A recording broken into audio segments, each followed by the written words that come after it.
My crisis usually comes like I'm walking on razor blades. There are times I can't even leave my bed, leave alone the house.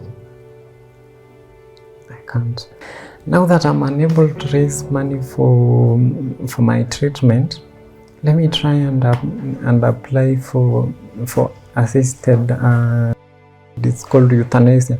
So that is usually the last option for a human being. Not everybody knows what you're going through. It takes a bright person to look at you and know that you are not just smiling, but that is actually pain. Me, I don't remember the last time I was happy.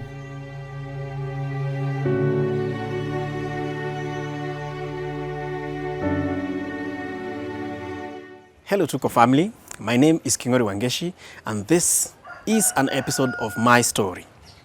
Now, more often than not, we make applications to make our lives much better. But our guest today, Joe, made an application in a country that has legalized medically assisted killing or mercy killing or euthanasia. Why would he want to end his life in such a manner? Not in Kenya because that is illegal, but in a foreign country. Let's get to hear more from Joe.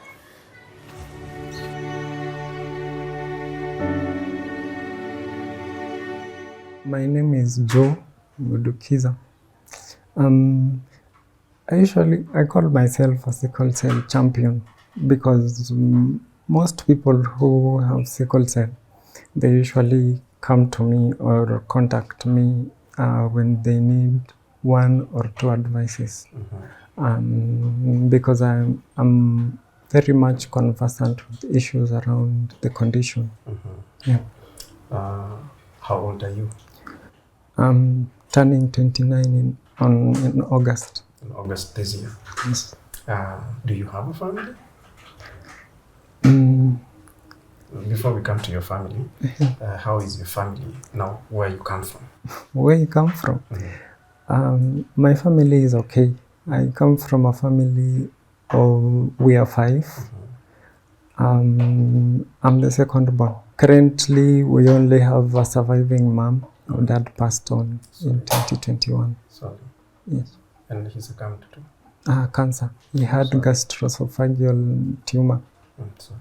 Yeah, he battled it for quite some time. Then he passed. The reason why I've decided to do what I really want to do, it's because of how I saw my dad suffer from cancer. He became, you could look at him and you could see pain. So that's why I got to a point, and then I saw I don't want to get to a point where I'm being carried to go into the washroom. I can't even talk. People have to look at how I'm behaving so that they know I want this and this. That's how my dad was. He became totally immobile, and you could talk to him, and he could look at you, and you could feel his pain. Okay. So sorry. How about you as a person? Do you have a family? Let's say I really don't have a family, but I have kids. Kids that are not biologically mine, but they call me dad. And I decided to have these kids some time back when I was still really stable. When I was not unwell. I was not this unwell. So that's when I took them in. Most of them are, let's say, disadvantaged. Maybe they have a mother and they don't have a father. So taking care of them becomes an issue. And then if I'm told there is a child here who cannot go to school, but is an intelligent child, and decide, let me give a hand then in the long run, you find that they have come to live at my place. And you know, with the government rules now, you can't live with an underage unless you have consent. So some of them I have gone through court, and I got legal guardianship. Also, you are their guardian. How many are they? Currently, there are 4. One completed high school, is in university. Wow. So there are 5. Tell me something, Joe. You are a patient. And you describe yourself as a sickle cell champion. You're battling a condition. And you have got the courage and the heart to be a guardian to at least 4 other children. Yes. Why is that? It's because having a condition like mine, you don't know the day and the time that you might die. So for me, this is kind of a responsibility, and it makes me feel like I'm living a legacy. So if I don't survive today, and I've actually told them and have prepared them, I've told them I might not be there, I might be there today, and I might not be there tomorrow. So they need to continue the legacy that I'm building or I'm giving to them. So they have to grow and help someone else. All of them are intelligent kids. Yeah, very intelligent at school. Most of the time, if I don't have school fees, I just talk to their principals, and since they know they're intelligent students, they don't send them at home. So they just give me a call. They tell me you have a balance of 80,000. Try and reduce. So they don't send them home like other students. So where do you get the resources to support them, and you still have a condition that requires resources also? It is a resource intensive condition. Where do you get it from? Yeah, most of the time I try to apply for scholarships. Most of the time I'm not given. So it means that I have to share my savings for hospital and their school fees. So I have to pay their school fees. At the same time, I leave something for myself. But this time, most of them are in Form 4. Every savings that I had to empty them to school, because you cannot afford them coming back home for school fees. And then when they finish Form 4 and then do not perform well, they say you didn't pay school fees. So I didn't want them to come home. So any amount that I had for hospital, I remitted all of it to school. Though I have balances, but I know they won't send them home. That is quite heavy. We have just arrived from the hospital. Yes. Why were you there today in the morning? And yesterday when we were talking, we had agreed we'll find you in the morning and have this conversation. But we have spent some good amount of time at the hospital. What was happening? I had a crisis last night. I was really, really sick, but I couldn't go to hospital because the hospital that we just left operates on a daily basis from morning to evening. So I couldn't go last night because that is a place that I'm used to going. I can even go there and leave a balance, then I'll pay later. So I had to go in the morning when the crisis had really, really escalated. So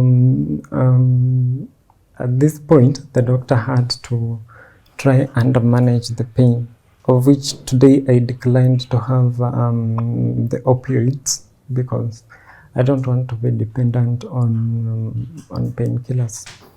So we just wanted to manage the pain using hydration. So he was supposed to get an IV line, a vein, so that I can get fluids.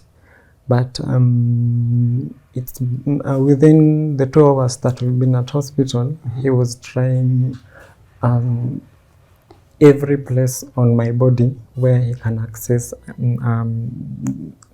a vein so that aweke cannula, but it has been impossible. Amedunga but around 10 times, but it has been impossible. It's because all my veins and IV lines, they have collapsed. Some of them have been damaged and destroyed because every time I go to hospital, they poke them. So when they poke them, they irritate the vein walls, so they collapse and some of them get destroyed. So at this point, I need a central venomous line. This one is done through a minor surgery, whereby they access it through the chest or the neck, and it's connected directly to the heart. So that one is a bit expensive because if you go to a public hospital, they have to admit you to a private wing so that they can train you how to use it. It's like a permanent line. You can use it for quite some time. So they have to train you how to use it because with CVC, you're prone to infections because it's connected directly to the heart. Yeah. So it needs to be sterilized, to be cleaned. And if you are not in a position to, you might get a lot of infections, meaning it will worsen your situation more than how it's going to make it better. So you have to be trained, you and your caregiver, how to use it and how to clean it, because you can't just open it and then you put fluids or medicine. That is a procedure for it. And these fluids are medication? Yeah. The fluids that you are supposed to insert? Yeah, the antibiotic. There is a liquid antibiotic which cannot be injected into the muscle because it's mingi. Wakinject kwa muscle, it will leak into the tissues and then it will be extremely painful. So it has to go through an IV because that one goes direct to the bloodstream. And then fluids, the normal saline, it's supposed to be inserted there. And then if there is a painkiller like an opioid, wanaidunga ndani ya hiyo maji. That is a little bit better because itakuwa inaingia kwa mwili kidogo kidogo, other than being injected. When they inject you, it goes directly into your system, so you become dependent.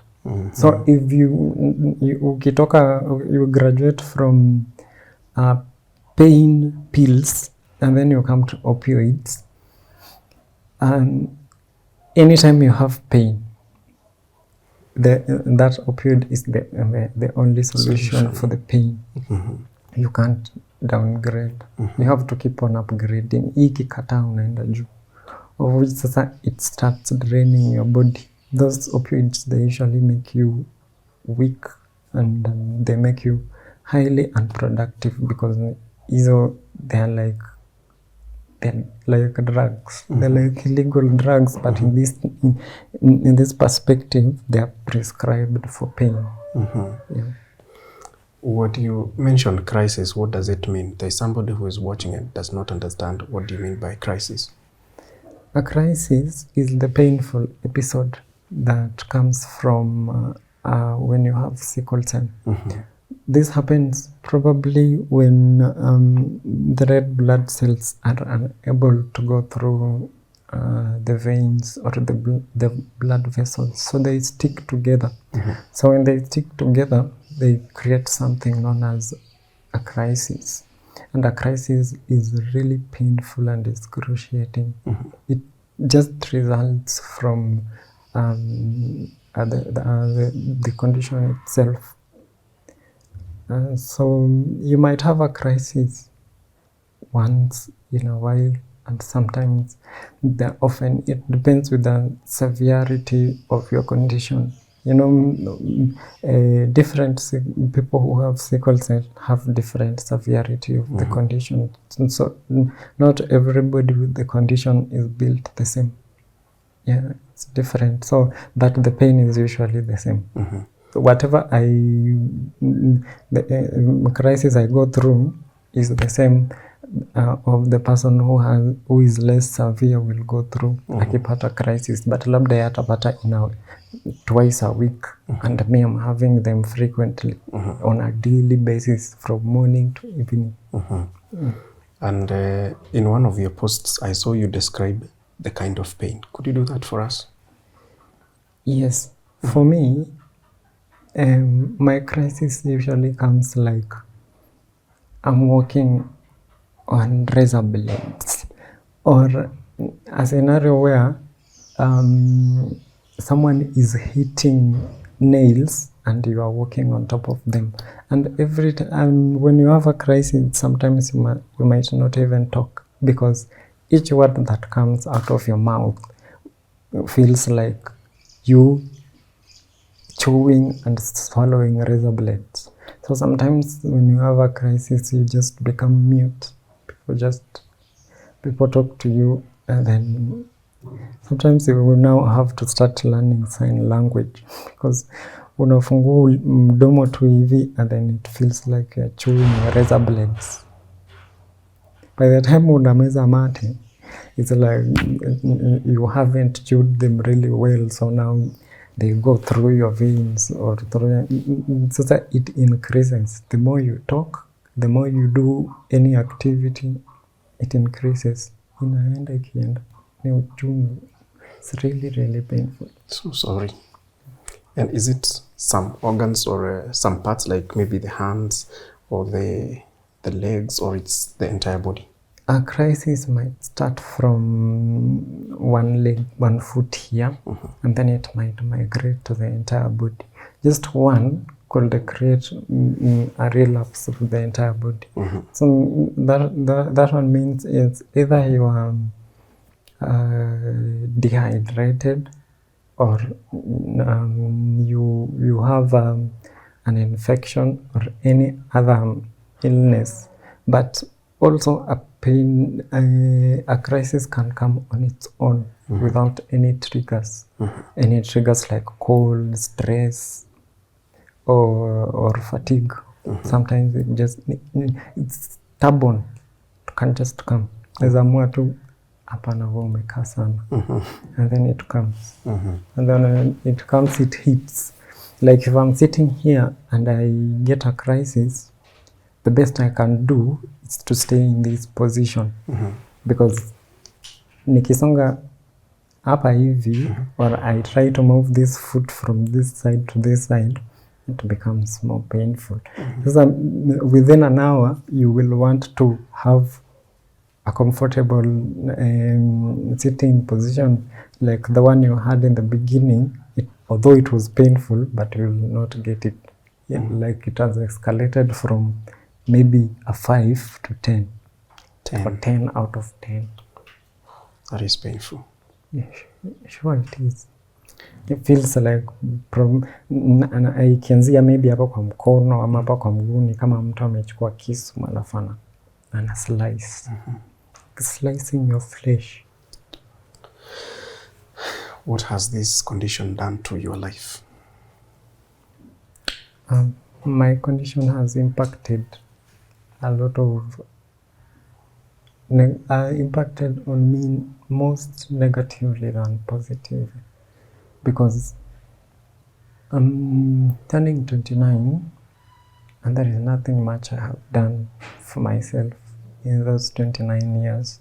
Sometimes I might get money and then tomorrow I become sick. It's like you get funds and then ugonjwa inaitana. So you use all that money, and applying for a job becomes really stressful. You might be qualified, yes, they give you a job and then you become sick the following week. And you might become sick and then you go for a month. There is no employer that will want to hire someone who is at work 3 days a month. So those are some of the factors that I've been unable to be 100% productive. So I have to do things that are short-term, like jobs that are short-term. I used to teach, actually.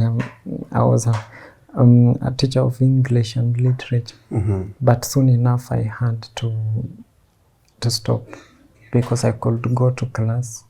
Then, you have to stand for about an hour, and then a crisis comes. And there is nothing embarrassing you having a crisis in front of your students. But most of my students knew, and they really supported me, but I couldn't stay. But I don't think therapy has worked that much for me. Yeah, because each day I feel like the condition is becoming a little bit too much on my side. As much as a lot of people look up to me, they see me as their representative, as their champion. Sometimes it becomes too much. Not everybody knows what you're going through.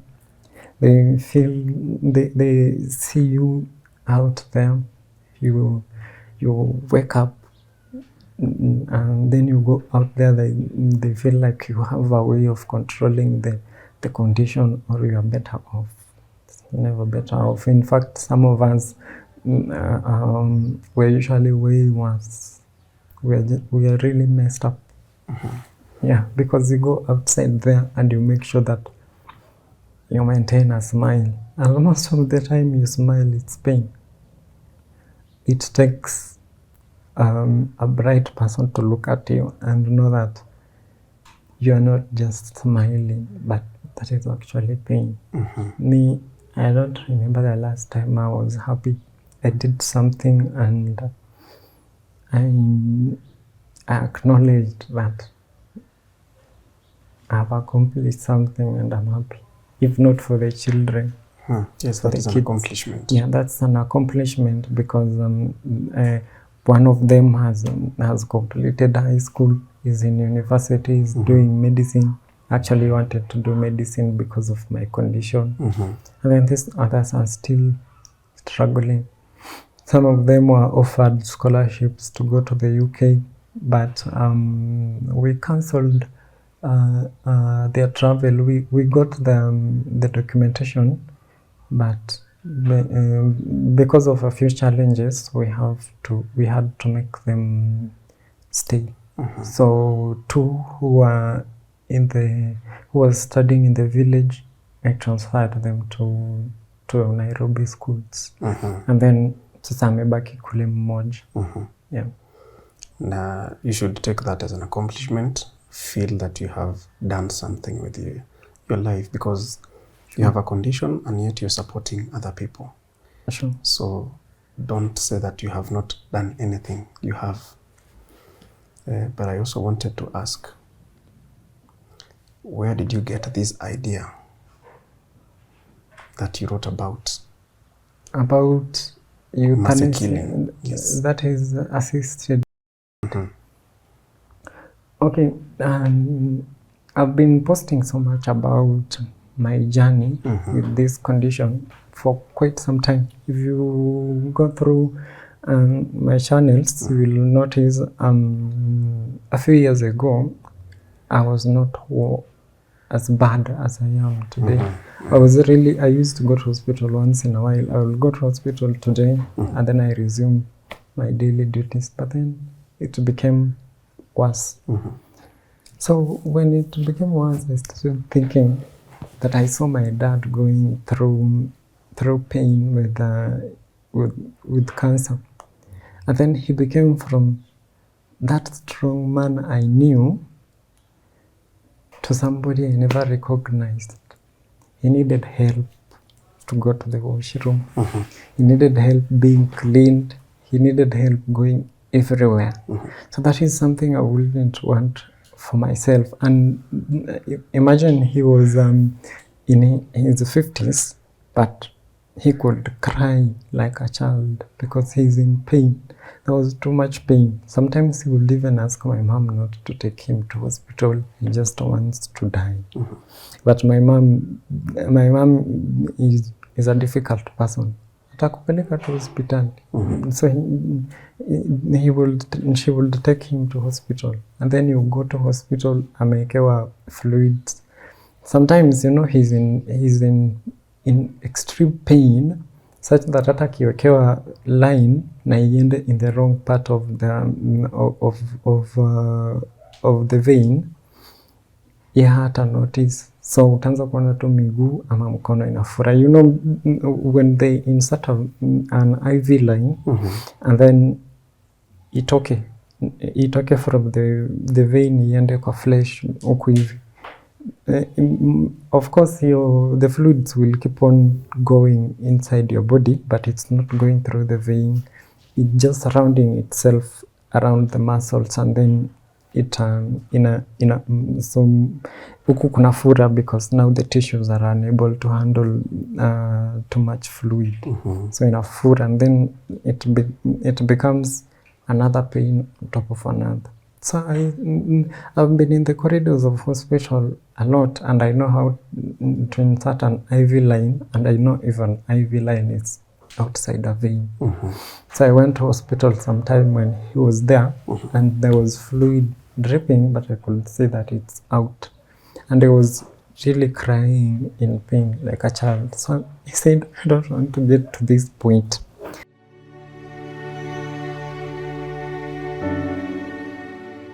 Now that I'm unable to raise money for my treatment, let me try and apply for assisted.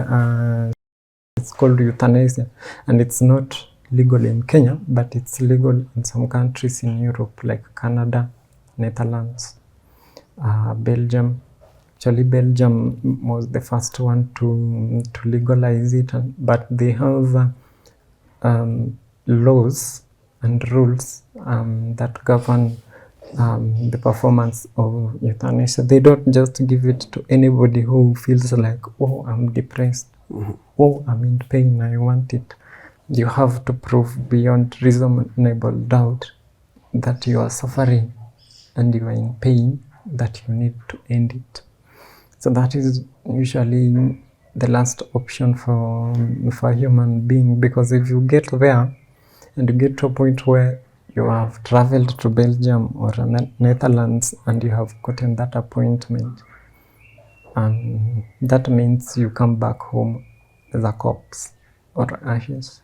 But me, I wasn't really afraid of applying for assisted dying. I wasn't really afraid. I just went to my laptop after I got wind of it, and then I sent an email. And then they asked me for a little bit of evidence. Of course, I have videos when I'm in hospital and I'm in pain. I have some photos. Just sent them a few videos and a few images, and then I wrote a small paragraph. And then they accepted. They told me that I qualify to go for that. But then they told me to write an email, just few words, my name, and then I write, I want euthanasia, and then I sign, of which I did. I thought it was quite difficult to get through that, through assisted killing, but I found it was so easy, because within 7 days, I had gotten approval. So there was only one thing remaining. They sent me a document that is supposed to be signed by 2 of my doctors and one therapist that I've been seeing. So Of course, I talked to all the doctors that have ever treated me from Western to Eldoret to Nairobi. I have seen different doctors and different hematologists and physicians. They know me. I've seen up to 50, but the ones that I knew and I had their numbers were 20. So I called. 20 doctors. Yeah, I was calling them on phone. So like 15 of them declined. They didn't even want to listen to me. Do you want me to sign what? Saying they can't. So 5 gave me appointments. Like they didn't say yes. They just wanted to see me. They wanted to see me in person so that I can tell them, including the one we've met there. He told me his duty is to preserve life and not to end it. So he's not going to sign that document. But he sat down and listened to me, to listen to why do you want to do that. So they told me, the other 4, they just told me almost the same thing, but using different words. They were like telling me, I'm here to help you heal and not to help you die. So I'm not going to sign. Yeah, but they talked to me and told me to see a psychiatrist, not a therapist. They told me to see a psychiatrist for more evaluation first before I continue with my journey to Belgium. Of course, I never booked an appointment with a psychiatrist, but I had been given a referral to KNH to see a psychiatrist, but I've been avoiding to go. So I continued with my process of application. So I went and told them the euthanasia board of Belgium, because it's done by the Belgian municipality. And then they told me I might be eligible to apply for funding, which I did. For funding? For funding to travel. And all this you're doing via internet? Yes, via email and a few calls. And they're telling you that you qualify for funding to go for euthanasia? In the email, they told me that I qualify for benefits. I was asking myself how I qualify for benefits. If you see the email that I attached on the screenshot, you'll see that they wrote the email saying that I qualify for benefits as an unresident if I follow the law of Belgium, the laws of euthanasia in Belgium, of which I had followed throughout the application. I had followed the law because they sent me how their law works and how they don't just do it to anybody. They have to verify. So they told me they're able to, the board is able to fund me so that I get there. But they did not assure me that once I'm there, I will be granted euthanasia. So I have to go there and be evaluated by their own doctors before they, because now my doctors have declined to sign the forms. I have to go there and be evaluated by their own doctors and a therapist so that they can determine I really need it. So I was just supposed to travel to go and be evaluated, and then I stay as I wait for them to decide if I qualify or not. So if they say today you qualify, tomorrow you die, because they don't have to wait, and you qualify. You qualify for death. And you decide yourself that you want to take that route? Yeah, I was not coerced by anybody, or the idea was not implanted by anybody in me. It's just me who thought about it because of whatever I was going through. I was going through too much, and I felt now this enough is enough.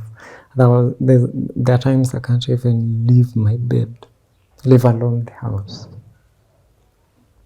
I can't. There are times I look at myself and I find that I'm a different person from the way I was when I was not this much sick. Yeah, because I would leave and do things and come back to the house in the evening and find my kids waiting for me. But now when they're here, we sit in the house, all of us. It really makes me really worried because I want to do something. I want to leave the house and come back in the evening the way I used to do. Yeah. So when you sit with them in the house from morning to evening, you become the same. Because wanakuzoea tu sasa. Wanakuzoea tu sasa huyu atokangi. Yeah. Unataka kutoka ulete kitu? Yeah, nataka kutoka. Niende kutafuta. But now I'm unable. I can't even walk myself from this floor mpaka ground floor. I have to be helped. So, have you decided that you will still go on with the process, or you'd want to rescind that decision? So I did an evaluation, like a sum. I summed up all the amount that I needed because I wasn't supposed to go alone. I was supposed to go with someone else. So I did a sum up of all the amount that I needed, and I found out that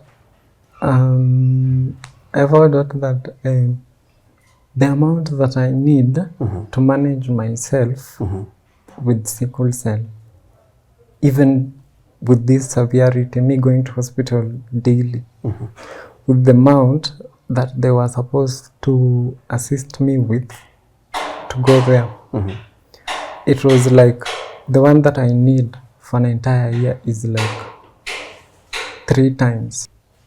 Let's get this clear, Joe, that the amount you would require to manage your condition locally, going to hospital daily for 1 year, they are willing to give you 3 times to go there and do mass killing. Yes, assisted killing. I took a step back and then I responded and I asked them, why would you give me a quarter of this amount? Because there is another way of treatment which includes insertion of the central venomous line, so that I can be getting the medication and fluids direct, even if I'm admitted to hospital.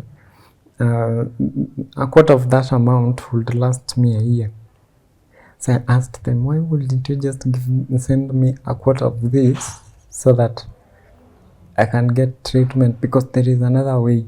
It's just that I'm unable to raise money for it, but there is another way that I'm able to, is able to help me. They responded and told me, the board or the euthanasia program is governed by the Belgian laws. So, if money is meant for euthanasia, it cannot be used for treatment. So I can't go to Belgium when I'm intending to do euthanasia and then I change it to treatment, either there or here. That's what they told me. It's like when you say this money, I'm going to buy cups and not plates. You have decided that this is what you're going to use the money for. Let's talk about figures. What amount are we talking about?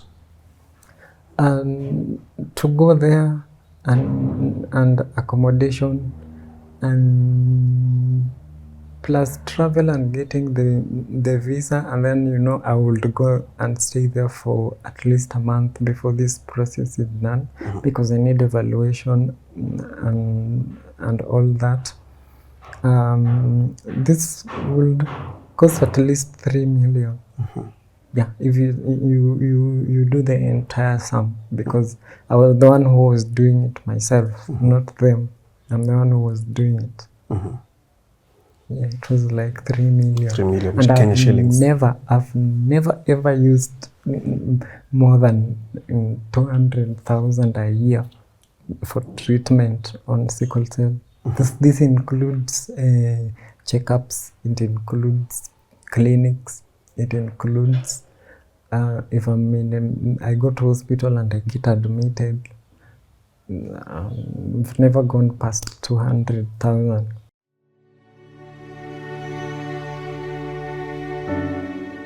This one, my budget was going up to 3 million. I was like, why would you people spend 3 million to go and get me killed when you can give me like a quarter of that money and I'll be okay? And I might go to hospital, get admitted, and then nikae huku hivyo as they check me up. Yeah, but then I understand, like in Kenya, we have different ministries. Money from the Ministry of Education cannot go to Ministry of Water. To Ministry of Water and Irrigation. So I understood them. But then I told them it's okay. So I continued with the process, the application. I sent everything, and then they told me that it's now time to go and get my visa. In this instance, now they need to send me like an invitation letter for the visa. So they were just waiting for me to say, I've made up my mind. So they send me an invitation letter. Then I go to the Belgium embassy to start the process. And it's catered for because it's part of the budget that I had drawn down. But then I hesitated a little bit. I hesitated and I didn't complete the entire process, but I was due to complete. Next week they told me, I think about it, and then when I'm ready, I let them know. Looks like they were eager to do it. But they're just waiting for a word from you. Yes. Yes. But at least now you're hesitant. Yeah, I hesitated, but right now I could have completed the procedure. Why? And I was because I was I've been in too much pain since April. I've tried to apply for grants, loans, or other kind of help, including putting an appeal online, but it never went through. The people who came through and said, I'm going to do this and this, but that is once. The second time you go back there, you ask the same person and anakuuliza, what are we investing in? One person actually asked me that. Really? Yeah, I asked him for money the first time I was in hospital. I told him 50,000. Then a week later, I got admitted.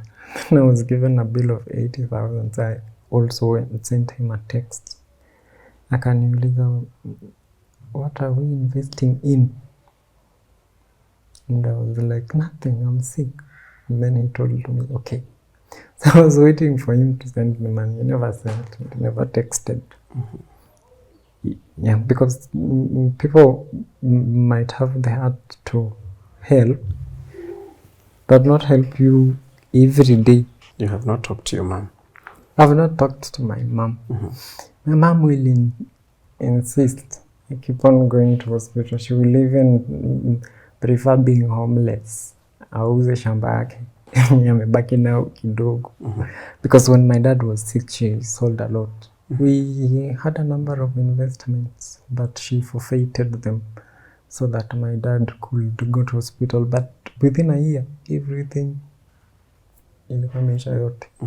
So I didn't want to, in fact, I've not been asking her for money because I know she will find a way, and a way that will put her either in debts or in problems. So I never told her. I have not told any of my family members, but I have told my friends. And my mom is not on Facebook.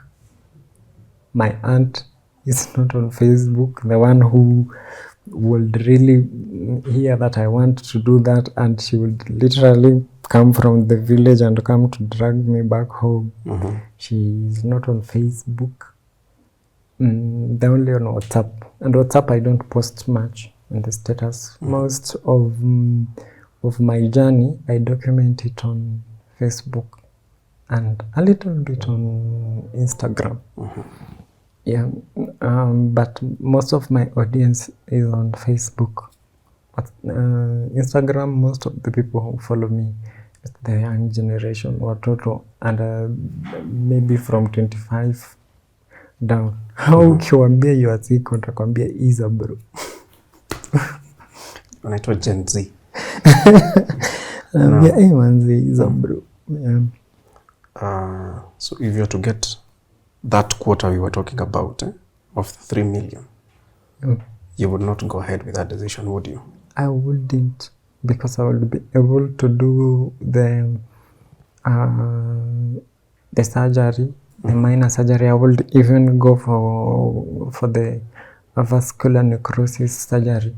This one that will get me off the crutches. Because why I'm using the crutches is because this side of my body, from waist down, mguu, I know nini, it does not have the strength to withstand the weight of my body up.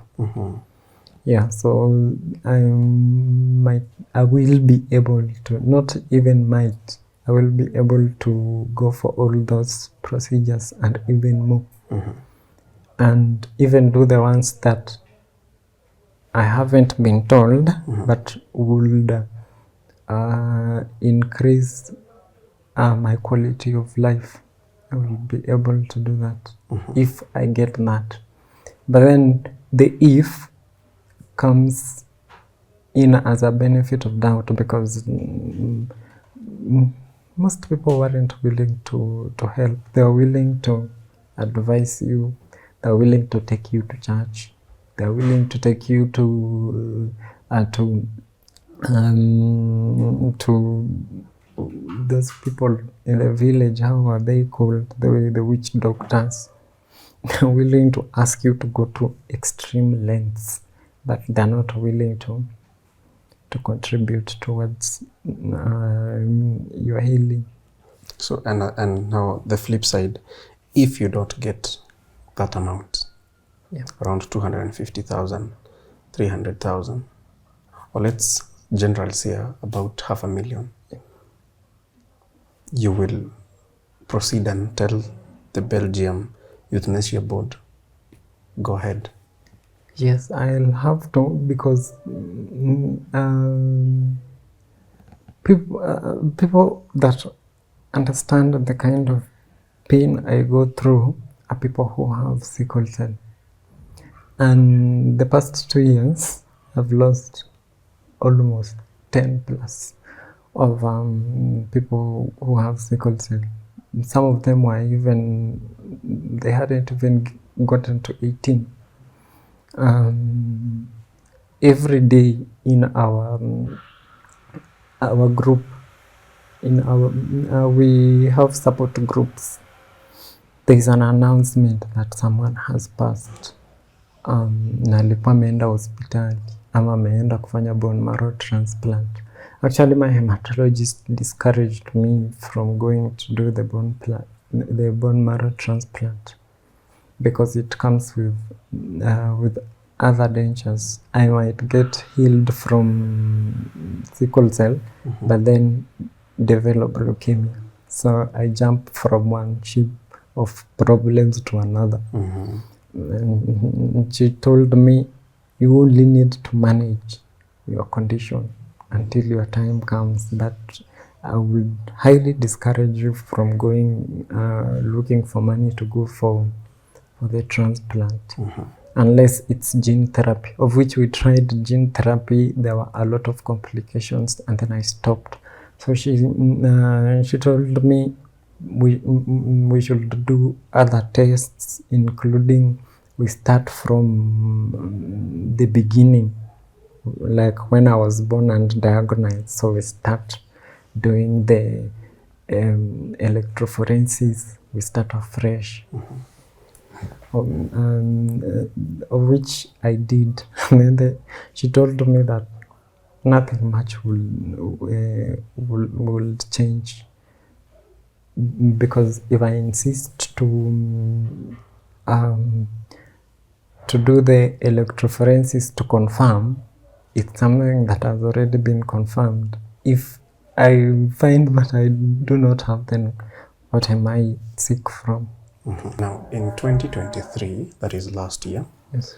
I sat down with a person who felt like his end had come. I know you remember, and I know you know. Yes. Michael. Yes. My patron from Kapsabet Boys, her name is Mrs. Joyce Nandi. She sent me the video when I was in hospital. She sent me his number, and she sent me the story and told me to go through it, because Madam Joyce came when I had given up 100%.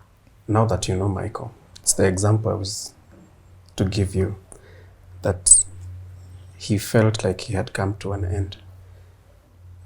Do not underestimate the power of our audience and their hearts. They stood with Michael, and his quality of life has greatly improved. So I believe it's the same thing that we can do for you to improve the quality of life.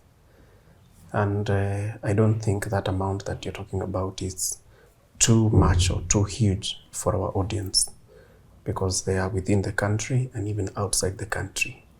So if by contributing 10 shillings, 50, 100, or the amount that anyone would feel to bless you with, then I think would give you another lease of life to avoid you going to a foreign country only to come back in a vase as ashes. So do not give up. Hold on just a little while as our audience stands with you and walks with you for the rest of the journey. Sometimes when we are suffering in silence, nobody who is out there would know what you're going through. But since you have explained yourself and why you have taken that action, give them an opportunity to at least support you in any way that they can. Sure. So would you kindly give out your number so that it can be used to, they can use it to reach to you and maybe even contribute towards your... Okay. My number is actually public everywhere on Facebook. Anybody can get my number because I made it public. Somebody was looking for me and he was unable to find me. So, and he gave up on whatever he wanted to tell me. So I just decided to put it on my bio on Facebook. But my number is 0724 045 847. Yeah. Kindly repeat. 0724 045 847. And that's my personal number. Yes, registered as Joe Kisutsa. That's my, the second name is my dad's. Okay, Joe Kisutsa. Yeah. Okay. Okay, thank you so much for you sharing your story with us. Yeah. And we wish you the very best. Thank you. It will be well. I hope so.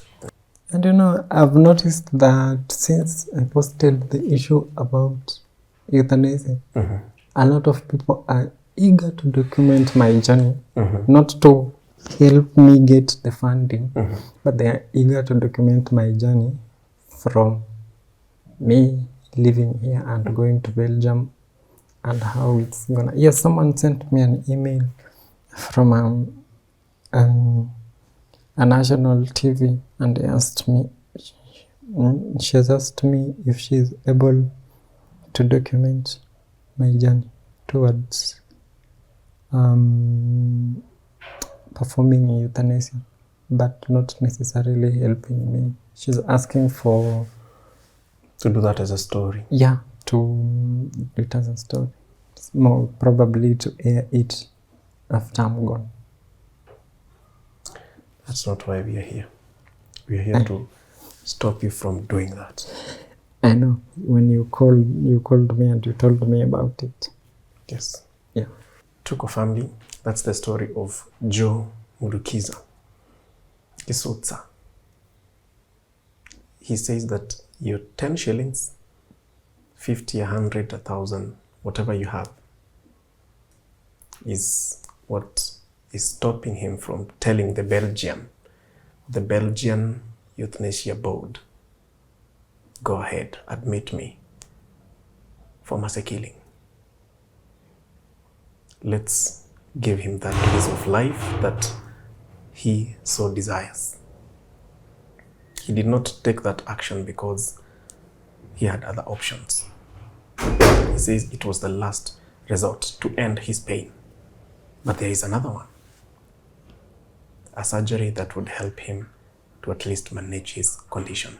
Let's stand with him. We did it with Michael. I know we'll say that we also did it for Joe. My name is Kingori Wangeshi right here on Tuko. This has been my story.